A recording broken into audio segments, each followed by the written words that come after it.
Hey everybody, today we're taking a look at Batman by Tom King, Book 2.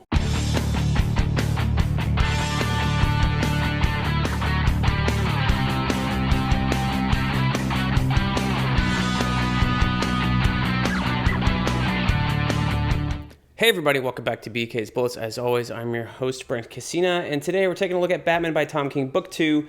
Yes, I'm punishing myself with more Tom King. Now, this is a run that I did like up until I think the end of this book. So this is Book 2. This is the sequel or follow-up to Book 1 that's out there.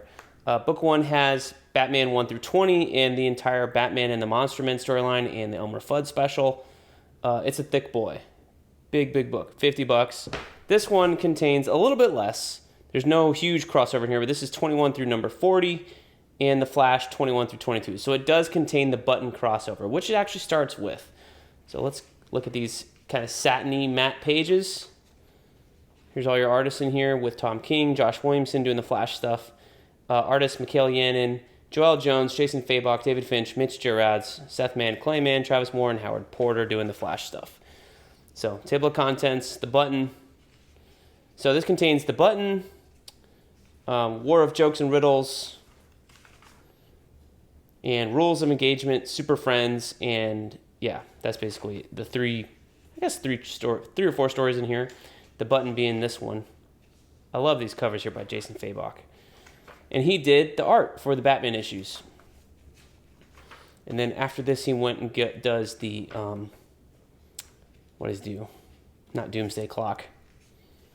3 Jokers. Disappears from the earth and then comes back with Jeff Johns on Rook. Exodus, right? So this is the storyline that's setting up the follow-up to the Rebirth issue. The Doomsday Clock storyline comes out of here. And there's even another follow-up, which I think will be in the next volume that ties in with Heroes in Crisis. Blech. You can watch my review on the channel of that one. And that one is called The Price, and it's another crossover between the Flash and the Tom King's Batman.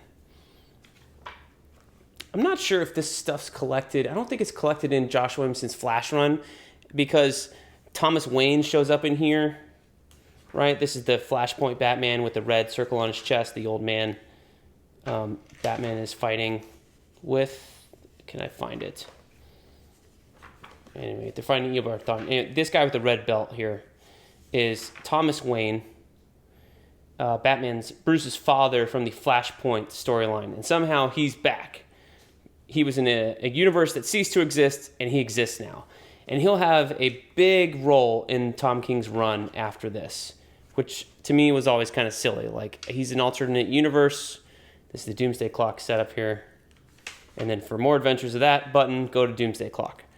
Anyway, here you have Swamp Thing, Mitch Gerads, and then you get to some David Finch stuff. Couple issues here, and then Mikhail Yannin doing War of Jokes and Riddles, which is like a flashback storyline in the middle of this Batman saga, a flashback storyline to how Batman, the Joker, and the Riddler kind of all first fought each other, something like that, right? It's a new storyline that didn't exist before, but they're all kind of remembering things that happened there. Again, I haven't read any of this Tom King stuff since it came out in single issues. So that's why I'm interested to go back and read it all the way through in big chunks like this, because I'm like, did I miss something? Because I was reading it month to month. And up until issue 50, I was enjoying it. And then, somewhat. I think there were stronger stories before issue 50. And if you know what issue 50 has with the wedding, you know what I'm talking about, why I turned so sour on Tom King's Batman. But up until then, 25, I think, has the proposal, which should be in here. I think that was one of the David Finch issues. But anyway, Mikhail Yannin on art. He's currently doing Detective Comics with Tom Taylor. I like his art a lot, honestly. And then you have this Clayman stuff in here with Kite Man. Funnily enough, I think this storyline with Jokes and Riddles and Kite Man is what got us the HBO Max Kite Man series. And him showing up in Harley Quinn kind of came out of this storyline. They're like, oh, you can use Kite Man? That's interesting. And then they put him in Harley Quinn. made him a character, and then boom, he's had his biggest resurgence ever. This is fun because Tom King, get them mixed up a lot. There's some names in here of people that you may be familiar with if you listen to Comic Geek Speak or the Comic Timing podcast or comics podcast in general. Kelly Shane, that's the opposite of Shane Kelly. I'm trying to think if there's anyone else that I saw. There's a couple people in here. Daryl Tanner, that's probably Daryl Taylor. Comic Book Noise podcast.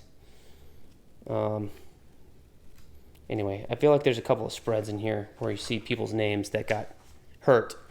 There's some Easter eggs in there if you know some people. But other than that, here's Joelle Jones. This is a storyline with Bruce and going into the desert. Eventually he teams up with Diana.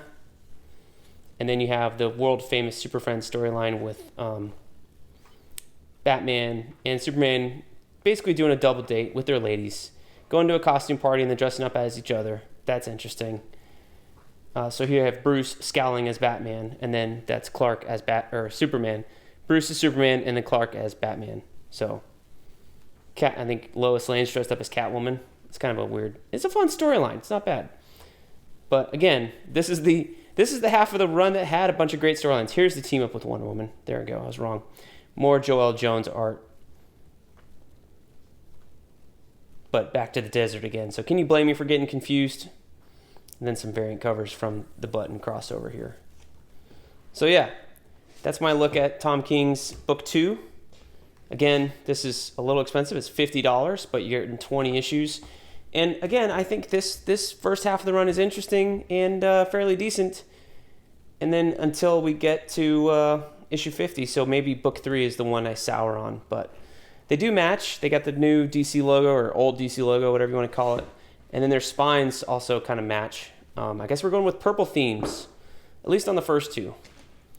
But we'll see what we're doing on the next one. Maybe the third one has another purple cover. I'll be interested to find out. I guess you can look in the next 20 issues from 41 through 60 and see if they have any purple themed covers that they're going to put on that book 3. That'll be interesting. That'd be funny if they did find enough purple covers to cover all these Batman by Tom King books. So yeah, those are my thoughts. Let me know down below if you love this run. I think I'm going to read it fairly soon. I don't know where. I was working my way through Batman chronologically, so like the next thing I have to read on my to-do list is Murderer and Fugitive, and then War Games, and then we get into all the Grant Morrison stuff, Under the Red Hood, and then the New 52, which eventually leads to this, so that's a long time, but I may skip ahead and do some Tom King reading, just the first half. Who knows? Time will tell. I also have Stormwatch and Nightwing Compendium and things like that to read, so just stay tuned to the channel, subscribe and like it, and you'll see it when it releases. Hit that notification bell if you do, and thanks for watching. I'll see you guys next time in the Funny Pages.